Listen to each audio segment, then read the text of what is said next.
विनेश फोगाट को मिला कैसा नोटिस? तो क्या नहीं लड़ पाएंगी चुनाव? जाने क्या है पूरा मामला। भारतीय महिला पहलवान विनेश फोगाट इन दिनों हरियाणा विधानसभा चुनाव की तैयारियों में जुटी हुई है। वो जुलाना सीट से कांग्रेस की ओर से मैदान में है, लेकिन इसी बीच पहलवान को एक नोटिस मिला है जिससे उनकी चिंताएं और मुसीबतें बढ़ गई हैं। क्या है वो नोटिस और विनेश के पास अब आखिर रास्ता क्या है, वो सब हम आपको इस वीडियो में बताएंगे।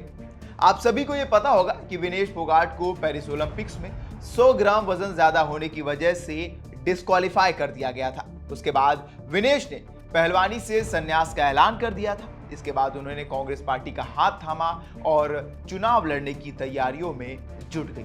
अपनी सीट जीतने के लिए वो जमीनी स्तर पर उतरकर गांव-गांव जाकर लोगों से मिलकर उनका भरोसा जीतने की कोशिश कर रही है। लेकिन इन्हीं तैयारियों के बीच विनेश को नाडा यानी कि नेशनल एंटी डोपिंग एजेंसी का एक नोटिस मिला है और इसमें 14 दिनों के भीतर उनसे जवाब भी मांगा गया है। अब आप लोग सोच रहे होंगे कि विनेश ने तो संन्यास ले लिया है, तो उन्हें कैसा टेस्ट देना, वो आगे हम आपको इस वीडियो में बताएंगे। लेकिन उससे पहले देखते हैं कि इस नोटिस में आखिर है क्या।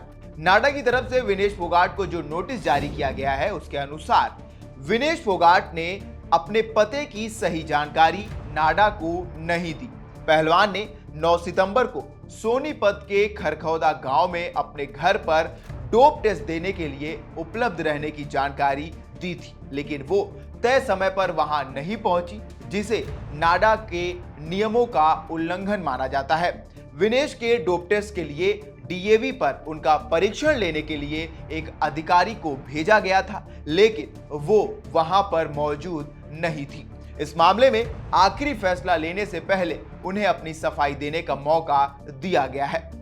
अब विनेश के पास आखिर क्या रास्ते हैं? विनेश को या तो इस उल्लंघन को स्वीकार करना होगा या तो ये सबूत देना होगा कि वो उस स्थान पर लगभग 60 मिनट तक मौजूद थी और अधिकारी उनसे नहीं मिल पाए।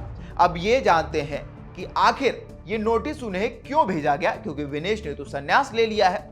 दरअसल नाडा के रजिस्टर्ड टेस्टिंग पूल आरटीपी के साथ रजिस्टर्ड सभी एथलीट्स को डोप टेस्ट देने के लिए अपनी मौजूदगी का विवरण देना जरूरी है।